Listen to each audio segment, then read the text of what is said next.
remember that famous day in Croke Park. Tyrone were underdogs heading into that All-Ireland quarter-final in 2008. But the Red Hands were singing in the rain after a brilliant 3-14-1-8 win. It was a stepping stone to All-Ireland glory for a third time. Now, 17 years on, and the Red Hands are seeking a first win over the mighty Dubs since that memorable occasion. I'm Alan Rogers, and you're very welcome to this latest We Are Tyrone GA podcast. And joining me, as usual, are Barry O'Donnell, sports editor of the Ulster Herald, and Niall Gartland of Gaelic Life and the Ulster Herald. Coming up, we'll have Sean Kavanagh's views on the big match, and we'll also be hearing from team captain Brian Kennedy. First then, Barry, 6 defeats since 2008. What's the chances of Tyrone breaking that duck now on Saturday evening in Croke Park? Yeah, just listen to your very colourful intro there, Alan. I suppose if podcasts had been going over the last 16 years, we might have used that intro along the way, but it obviously didn't go to plan, and the Dubs have certainly exacted revenge again and again and again for that sort of shock loss in the rain in 2008. But listen, they're not the Dublin team they were 10 years ago. I think everybody knows that. That was a team of the ages, which peaked around maybe the time of the 2018 All-Ireland final, and we've had there was a couple sort of championship matches around in that stage too, where Tyrone huffed and puffed, but there was never any likelihood that we were going to derail the Dubs. But I think there would be much more optimism this time around, based on the fact that Dublin have well and truly come back to the pack. Evidence of that was the fact that Meath beat them in the Leinster Championship, and while they have, they've regrouped to a certain extent, they still haven't been 100% convincing. But having said that, as we've said over the last sort of month, it's hard to gauge where Tyrone are at. Followed up the excellent performance in Ballybofey with lay a bit of an egg against Mayo, but regrouped against Cavan. But we keep beating Cavan, but it's crunch time. We have to sort of lay down a marker against a serious calibre Grade 1 team in Dublin. For all their flaws, certainly remain that, Alan. And Niall, I'll come to you. I suppose when you look at Dublin this season, although they lost that Leinster semi-final to Meath, they bounced back. They beat Galway in the All-Ireland series, and then obviously they beat Cork then in the preliminary quarter-final last weekend. How much of a warning do you believe those two games present for Malachy O'Rourke and the Tyrone players going into Saturday evening's match? Oh well, the last time I watched the full Dublin game was against Derry in the group stages up in Celtic Park, and a very important game it was too. And I thought Dublin won by 2 or 3 points, but they were full value. I thought they were quite a bit better than Derry that day, and I know they have these marquee names, but I thought they worked like dogs really, and they were really impressive in the middle. Pretty much every ball that Stephen Cluxton belted out, they seemed to get their hands on, which is pretty good going when you consider Derry have Conor Glass in the ranks. Basically, every pass was gobbled up by the Dublin midfield. So it'll be a hell of a battle there on Saturday. Yeah, they aren't the force of old, but at the same time, that was probably, in my opinion anyway, maybe you disagree, probably the greatest Gaelic footballing team of all time. So they're still formidable operators. It's only 2 years ago that they last won All-Ireland. When saying that, a few lads have retired since then. They kind of brought back the band that year, remember? Pat Gilroy was involved, Jack McCaffrey, Paul Mannion came back. They have moved on again, quietly moved on.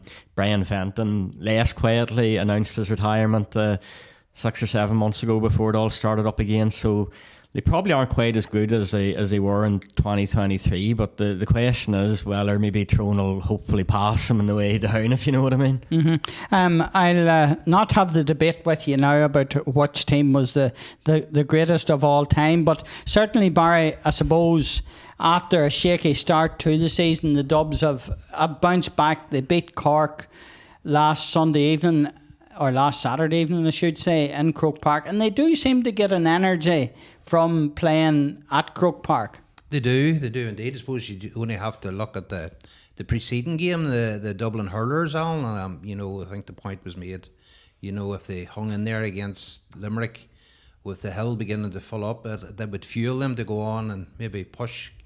Limerick, we all thought that, that wouldn't materialise, but that's exactly how it unfolded. And as you said, you heard the Gia Brian, when they got that great goal against Cork, the wing back whose name escapes me at this stage, but they took a great deal of energy from that, and they'll look forward to playing Tyrone.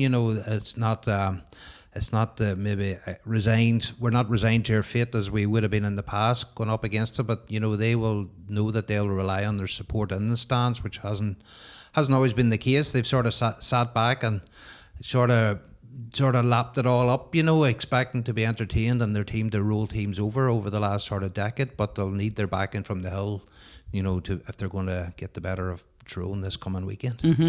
And Niall, I suppose from a Tyrone point of view, obviously there's a couple of factors, and the first one I want to ask you about, obviously we saw the power of Con O'Callaghan in the All-Ireland club final for Coola against Errigal Kieran, where he really dominated in full forward, and he's translating that form onto the inter-county stage.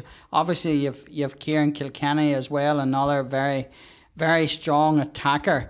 How much of an influence do you feel those two players will have on Saturday evening's match? Well, I suppose it depends how much ball Con gets, but I'd be pretty certain that Kieran Kilkenny will have a pretty big influence, whether thrown win or not. He seems to be the conductor of the orchestra, and I read an article the other day that kind of posed the question: have you ever seen Kieran Kilkenny dispossessed to the ball? And I thought it was a fairly astute point. He's a very composed player, obviously, and strong as an ox. I suppose the question will be to what degree Tyrone can negate his influence. It won't be easy. Tyrone will obviously pose a lot of questions of their own, and I think it's just very difficult to tell where Tyrone are at the minute. I think we all thought maybe after the Donegal game that it was a bit of a breakthrough win for them, and they might push on. Then that Mayo loss burst their bubble, and then we always seem to beat Cavan, so it's very hard to read anything into that. We'll probably be operating without Michael McKiernan. Suffered a bad injury against Cavan. Very, very unfortunate, and it sounds like he'll be very lucky to play any further part for Tyrone this year. Possibly offsetting that is the return of Conor Meyler, who looked in good shape when he came on against Cavan for first playing role in nearly 2 years. Also, Peter Hart came on after a few minutes and they replaced Michael McKiernan, and Peter was very good, so as unfortunate as that we won't have Michael, we do have good options there. And Barry, I suppose the only form, such as it is, that we have to go on at the moment is the league clash between the two teams in March out at Healy Park. Now, I suppose it was a match that Tyrone needed to win in their battle, ultimately unsuccessful battle to avoid relegation, and the Dubs were wanting maybe off the record to not reach the National League final like a lot of other clubs. And that day, the end of that league was amazing, because at one point, obviously, Mayo were on the verge of relegation, and then the way results go, they end up in the final. Is that league match going to have any bearing? What can Tyrone take from it? Because I know maybe took a right bit from it at the time.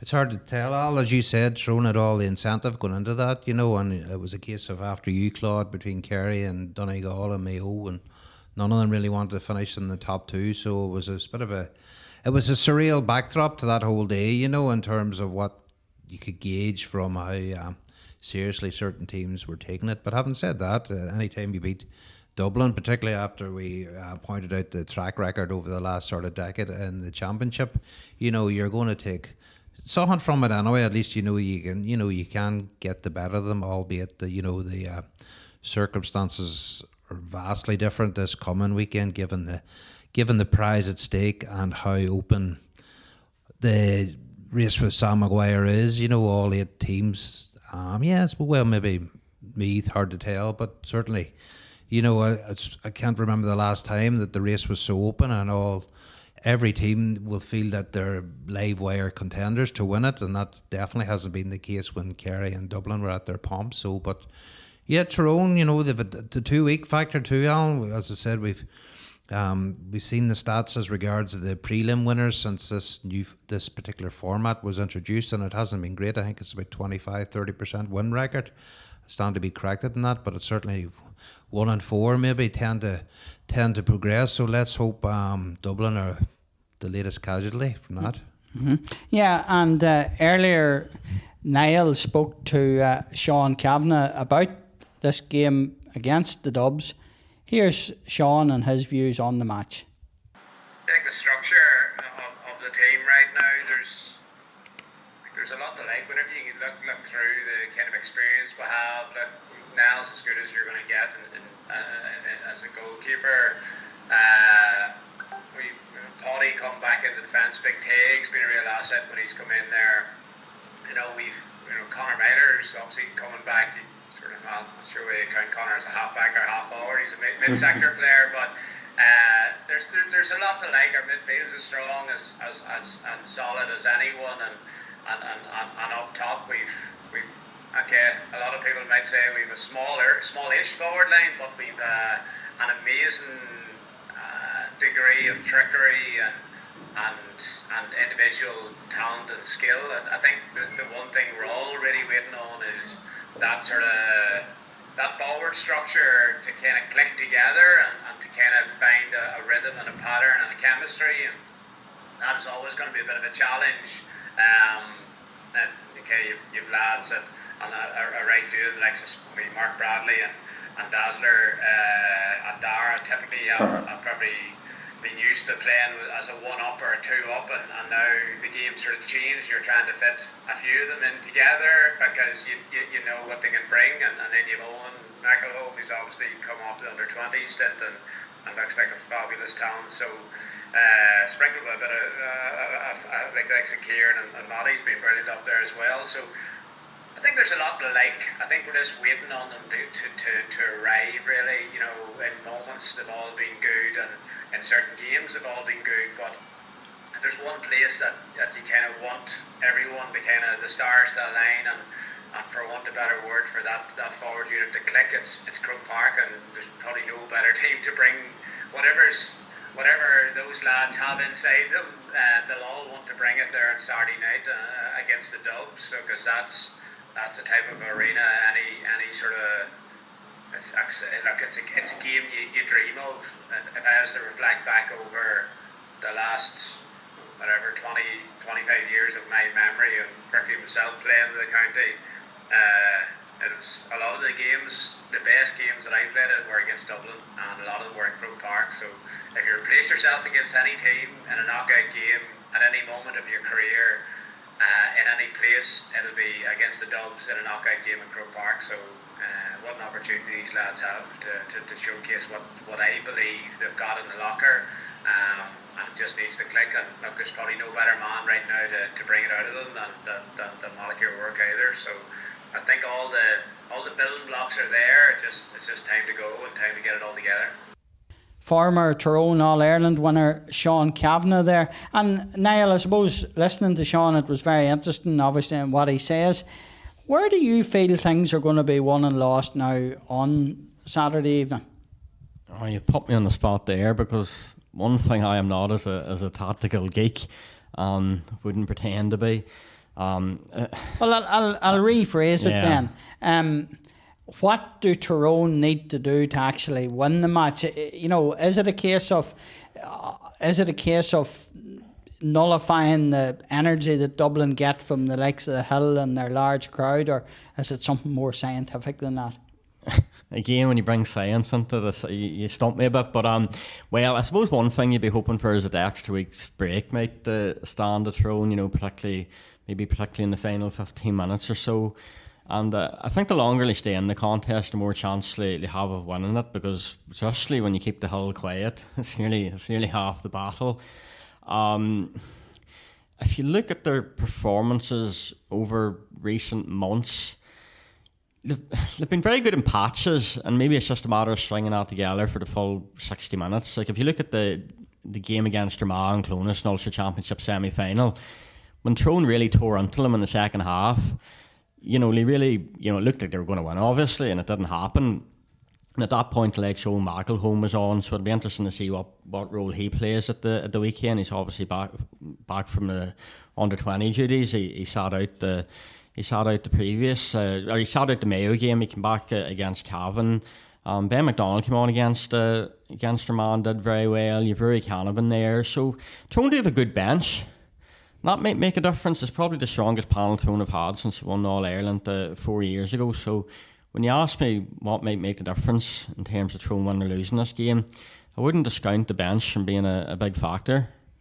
Barry, I suppose from a Tyrone point of view, it a bit like 2021 when you look back at 2021, Tyrone probably from that famous game in 2008 that we were mentioning in the intro, Tyrone haven't beaten one of the really big contenders, with the possible exception of Donegal in the All-Ireland series. So how important is it for them to go out and, I suppose, show, even though they might lose, even they might win, but to show that they're capable of really competing against and challenging a team like Dublin, who have immense pedigree in recent years?